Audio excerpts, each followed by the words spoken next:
So another thing about traveling and everything I'm doing is I just got bit by an ant. You got to learn to be self-sufficient. I had this stupid thing in my car. This is like a dirt guard on the inside of the tire, and it was rattling around very loudly, so I had to figure out how to pull it out of there. Inevitably, you're doing this kind of stuff, you're gonna have stuff go wrong, and you just got to learn how to fix things yourself.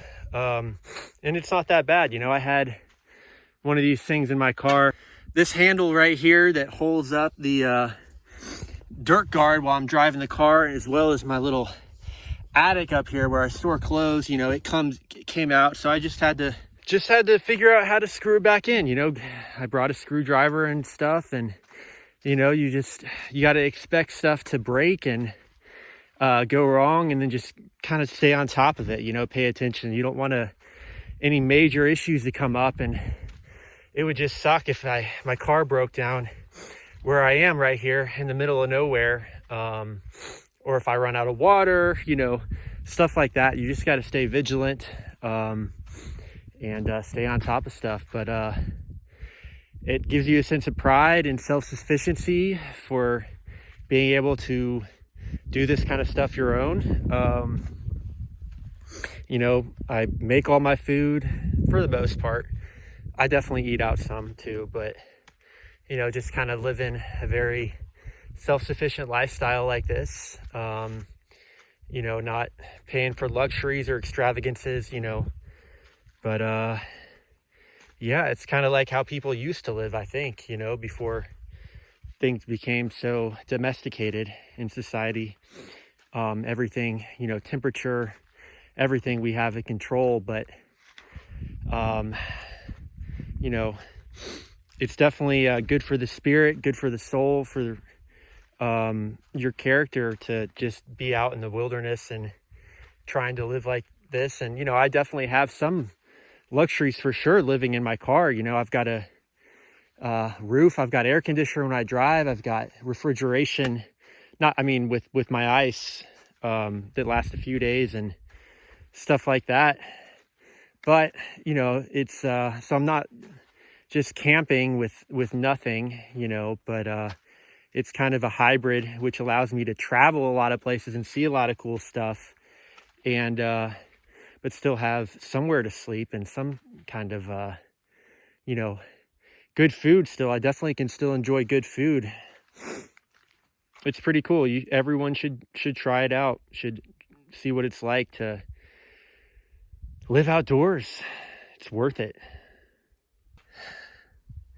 The platform has taken a little tumble, and it's even disconnected right here. This whole thing is fallen down, so not good. But let's just see if I can get her back up again.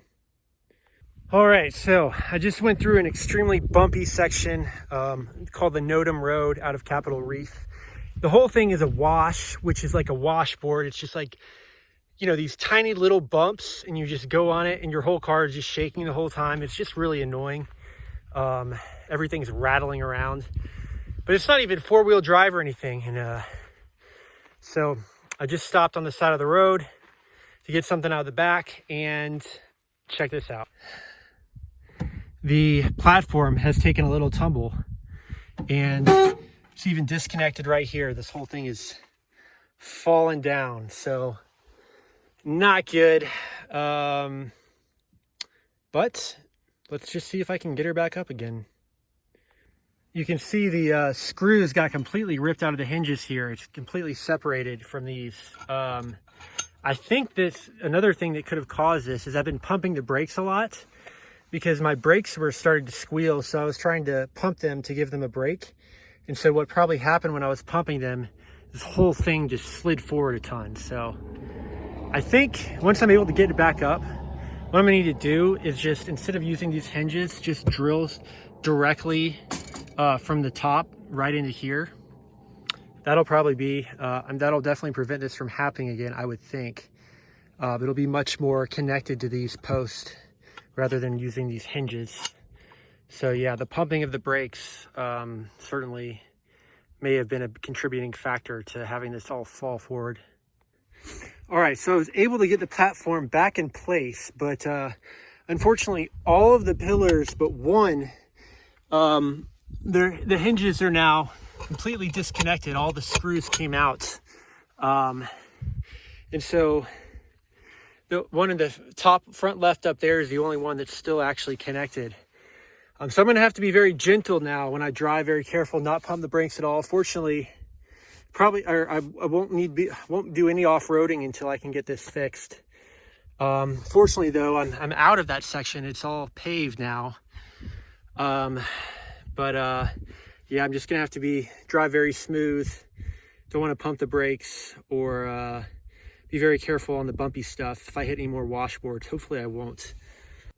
All right, and I just noticed my bag is starting to tear too. So several things are starting to break down, but should be fine, at least to get out of here. All right, so it does look like I was indeed able to put Humpty Dumpty back together again, for the time being at least. So, all right, so after driving a little bit more, trying to check out Capitol Reef, was going down a hill and hit a speed bump and had to do a quick stop, and everything started to fall forward again. So then I had to this was just on a paved road too, so I had to be very careful, kind of driving around putting my hand back to stop the platform from falling forward again. Fortunately, I didn't have to take everything out again to fix it. But I realized this needs to be addressed swiftly. So I found a hardware store in Loa, Utah. I had to drive like 25 miles to get there to pick up some tools to fix this. I wanted to get a drill and just drill some screws back into the top like I talked about, but unfortunately there was no cordless drill for under $125. I don't want to pay $125 for just a drill for one project, and they wouldn't let me rent it. So I just said, you know what? I'm going to just get a hammer and nails and just hammer it in. I created this platform with these hinges so that the legs would fold up and I could easily remove the platform really through the side doors is how I need to do it, because it's pretty long and it's really hard. It was hard to get in here, and it's even without the legs. So if I hammer it through the top, this thing's going to be stuck in here. The only way I'm going to be able to get it out is if I saw off the legs, which is what I'm going to have to do eventually. But at this point, I could do nuts and bolts, but then I've got these, I'll have screws sticking up in here, and I got 3.5-inch long nails. So I figure if I nail this in, this thing's not going anywhere. I mean, these are some long, tough nails. And I talked to a guy at the builder supply store, and he was giving me advice on, nailing in at a crisscross pattern for extra hold and grip in there. So yeah, that's what I'm gonna do. $20 for this hammer and these nails.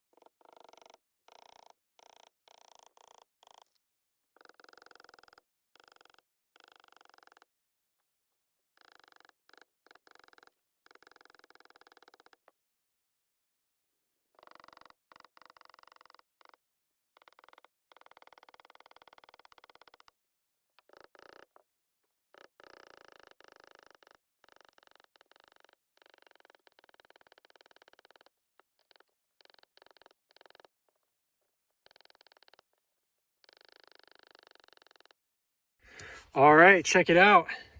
She looks pretty sturdy. These posts feel pretty solid to me. I don't think they're going anywhere, especially with the load. Got like 5 nails in the 4x4s and 4 nails in each 2x4. So those things are in.